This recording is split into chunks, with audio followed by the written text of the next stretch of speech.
If you are the owner of the first generation Audi Q7, Porsche Cayenne or VW Touareg equipped with air suspension, then sooner or later you are gonna experience an air leak from this system, and usually from the air struts themselves. A new complete air strut costs from around $200 for an aftermarket one with very questionable quality, up to $3,100 for a genuine high quality part. Either way, do not rush to buy a new air strut, because the fix can be much cheaper than you would expect. The genuine original air struts in these cars are the highest quality and the most durable air struts you can have in a passenger car, which means that they can last even 500,000 kilometers without much wear or failure of the main components. But let's check them out more closely. While the front and rear air struts don't look exactly the same, they are built the same way, so they can have the same problems. The air strut consists of the shock absorber with electronically adjustable stiffness, a standard bump stop on it, the airbag itself with upper and lower O-rings, and lastly there is the residual pressure valve bolted into the upper part of the air strut. Additionally, on top there is a rubber top strut mount, and all of this is bolted onto the aluminum bracket, which is then bolted to the car. And that's it. So as you can see, the construction itself is very straightforward, and all these parts can be bought and replaced separately. The most common failure points of these air struts are the residual pressure valves and the O-ring on the top of the strut. But first, the valves. There is a residual pressure valve on each air strut which can get stuck, or it can simply leak air. A stuck valve is easy to spot, since in this case usually the front or rear side of the car will be stuck in higher or lower position, and of course the air suspension system is not gonna work correctly either. In this case you have to replace just the valve itself, preferably both of them on the affected front or rear side. There is a special socket which you can buy to replace the valve easily. However, if you are in a rush, then a regular vice grip is gonna somehow do the job as well. The next problem related to this valve is a slow air leak. Long story short, on cars used on winter salty roads, corrosion will appear around the valve, which is gonna slowly spread onto the threads of the valve, creating an air leak. So if you got an air leak, then definitely check this valve first, and as a preventative measure clean this area regularly. Eventually put some wax on it or something like that. By the way, if the thread of the valve is corroded too much, then it is possible that you are gonna break the valve during removal. And last but not least, on the oldest cars, the small O-ring on the valve itself can eventually let the air out too. And even if there is no significant corrosion around the valve. Now, if there is no air leak from the residual pressure valves, then the next and most probably the real culprit will be the O-ring on the top of the air strut. The failure of this cheap part is inevitable, since over time the rubber gets flat and loses elasticity, thus slowly letting the air out.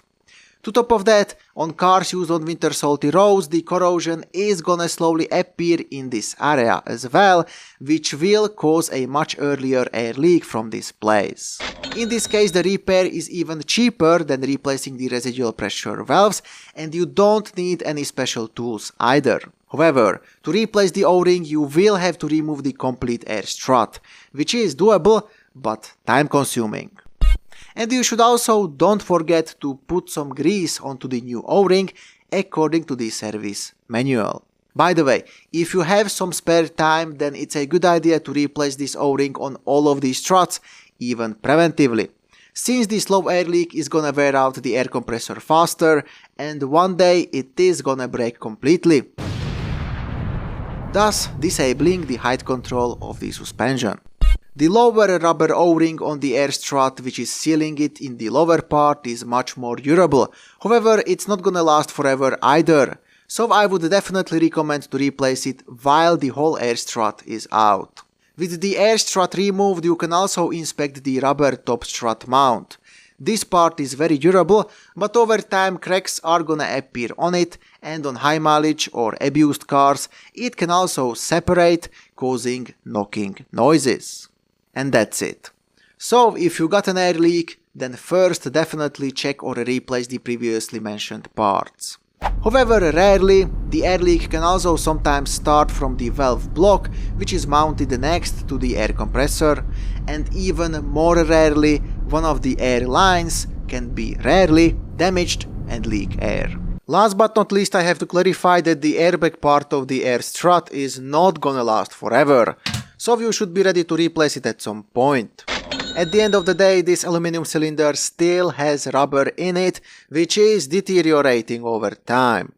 However, as I already said, the air leaks are still usually not caused by the rubber part of this air strut. To end this video, let's check out the condition of the rear air struts, which I removed from a 2008 Audi Q7 with 500,000 kilometers I had. And I also did a very detailed review of this car, so check it out.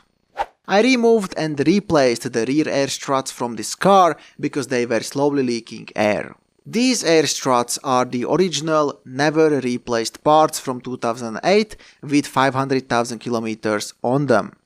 Visually they still look pretty good considering the mileage, but of course they already do have some small amount of rust on the lower part. The bushing is also visibly worn on both of them. It's dry, it's compressed to one side, and there are also some cracks on it. However, considering the mileage, it's still fine. Not great or terrible. After removing the upper aluminum bracket, you can see the culprit of the air leak. Corrosion has spread over the rubber seal, thus creating obvious leakage points. So I am pretty sure that after cleaning this surface and replacing the rubber O-ring, the air struts would still work at least for a while without any problems. The next worn thing is the rubber top strut mount. There is a clearly visible crack on it on both of these struts, so even if it's still in one piece, its days are numbered. After cutting out the visible rubber part of the air strut, you can see that the bump stop of the shock absorber is in a perfect shape. There is no oil leak from the shock, and the rubber inside the air strut looks perfectly fine and fresh without cracks or any kind of damage. And all of this is really impressive at this mileage. Not great or terrible.